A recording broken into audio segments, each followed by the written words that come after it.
ഒരു കർഷകൻ തൻ്റെ ദേഹമാസകലം ചെളി പുരണ്ട് വിയർപ്പൊഴുക്കി ജോലി ചെയ്ത് ക്ഷീണിതനായി ജീവിതം മുഴുവൻ കൃഷിയിടത്തിൽ ചെലവഴിക്കുമ്പോഴാണ് ഏത് കൃഷിയിടത്തിലും ഫലമുണ്ടാകുന്നത്.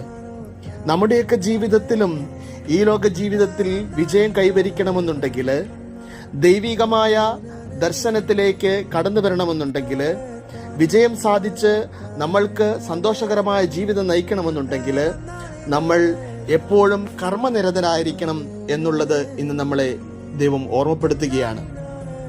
കാരണം യോഹന്നാൻ ശ്ലീഹ എഴുതിയ 5-ാം അധ്യായം 17-ാം വാക്യത്തിൽ യേശുക്രിസ്തു ഇങ്ങനെ പറയുന്നു, എൻ്റെ പിതാവ് ഇപ്പോഴും പ്രവർത്തന നിരതനാണ്, ഞാനും പ്രവർത്തിക്കും. അതുകൊണ്ട് നമ്മൾ നിരന്തരം പ്രവർത്തന നിരതരാകുമ്പോഴാണ് നമ്മുടെ ജീവിതത്തിൽ വിജയം കൈവരിക്കാനും ദൈവം ആഗ്രഹിക്കുന്ന രീതിയിലേക്ക് നമ്മൾ വളരുവാനും സാധിക്കുന്നത്. നമുക്ക് നന്മ ചെയ്തുകൊണ്ട് ഈ ലോകത്തെ കീഴടക്കുവാൻ നിരന്തരം കർമ്മനിരതരാകാം. ദൈവം അനുഗ്രഹിക്കട്ടെ. ആമേൻ.